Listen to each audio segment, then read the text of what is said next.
Sebelum ayah kalian meninggal, ayah kalian menitipkan sebuah surat wasiat yang harus aku bacakan depan kalian saat akan pemakaman. Dan ternyata apa isi wasiat tersebut?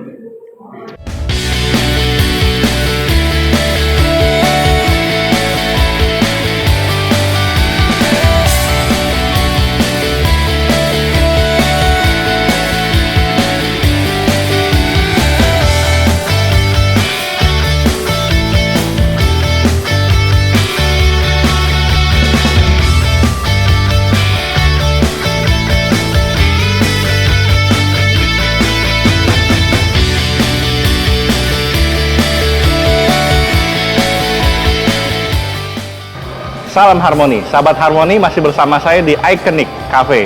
Dan barusan saya cerita di cafe ini ada gelato, dan saat ini saya menikmati gelato 3 rasa. Enak banget saudara-saudara, salam harmoni. Nah, seperti yang saya ceritakan tadi, di cafe ini banyak sekali action figure yang ada di sini. Dan salah satunya adalah Anda bisa lihat di belakang saya ada banyak sekali action figure. Dan action figure itu adalah bagian dari para pahlawan-pahlawan yang ada di dalam sebuah cerita. Tetapi dalam kehidupan nyata, tentunya tidak ada manusia yang sakti. Tidak ada manusia yang benar-benar super seperti yang digambarkan dalam film-film yang ada di superhero film yang sekarang sedang banyak sekali, termasuk dari dulu sekali. Dan terkait dengan kehidupan nyata, saya akan cerita seorang ayah yang sangat sukses dalam kehidupannya. Dia banyak mengumpulkan banyak sekali harta, kemudian termasuk dia telah mendirikan banyak sekali perusahaan dan membuatnya sukses.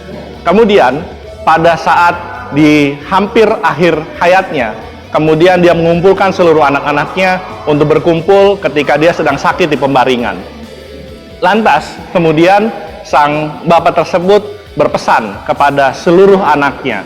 Dia mengeluarkan sebuah wasiat kepada seluruh keluarganya. Wahai anak-anakku, istriku, kalau suatu saat aku meninggal nanti, maka aku berpesan, aku wasiatkan bahwasannya ketika nanti aku dimakamkan, makamkan aku dengan menggunakan kaos kaki bolong yang ada di lemari itu. Karena kaos kaki itu adalah mengingatkan aku tentang perjuangan dari saat pertama kali aku membangun kehidupan sampai kesuksesan seperti sekarang. Wajib kalian pakaikan ketika aku meninggal di kakiku. Kemudian beberapa saat kemudian akhirnya bapak tersebut meninggal. Dan karena sudah menjadi sebuah wasiat, anak-anaknya akhirnya ingin kaos kaki itu dikenakan ketika sedang pemakaman. Tetapi karena bapak tersebut adalah seorang muslim dan tentunya tidak diperbolehkan untuk menguburkan mayat berserta dengan kaos kakinya. Kemudian dia berdebat dengan para ustadz. Mereka sebagai anak-anak ingin memaksakan kaos kaki itu dikenakan oleh ayahnya di mayatnya ketika akan dikuburkan di jenazah tersebut. Tentu saja tidak boleh. Lantas kemudian perdebatan terjadi. Dan akhirnya saat itu ada seorang pengacara notaris yang memang menjadi notaris keluarga datang menengahi. Dan kemudian notaris itu bilang sesuatu. Sebelum ayah kalian meninggal, ayah kalian menitipkan sebuah surat wasiat yang harus aku bacakan depan kalian saat akan pemakaman. Dan ternyata apa isi wasiat tersebut? Isi wasiat tersebut termaktub dengan sangat jelas sekali. Wahai anak-anakku dan istriku, bahwasannya kalian pasti akan memaksa untuk memakaikan kaos kaki saat aku akan dimakamkan. Kaos kaki bolong yang menjadi kenanganku. Kaos kaki bolong yang menghantarkan aku pada kesuksesan. Tetapi tahukah kalian, pasti kalian tidak diperkenankan untuk memasangkan kaos kaki itu saat akan memakamkanku dan jenazahku ke pemakaman. Tentunya kalian tidak akan diperbolehkan. Dan tahukah kalian semua bahwasannya puluhan mobil yang telah berhasil kita beli, beragam jenis properti dan perusahaan yang telah berhasil kita hasilkan, ternyata tidak ada satupun yang bisa dibawa untuk dimakamkan bersamaku. Apa yang bisa dimakamkan bersamaku adalah amal perbuatanku saat aku masih hidup. Keimananku, amal perbuatan dan kebaikan yang semua aku lakukan akan menjadi sesuatu yang kekal yang boleh aku bawa nanti menghadap Yang Maha Kuasa. Pertanyaannya adalah, kalian bekal apa yang sudah siap kalian bawa? Aku saja masih khawatir apakah bekalku cukup.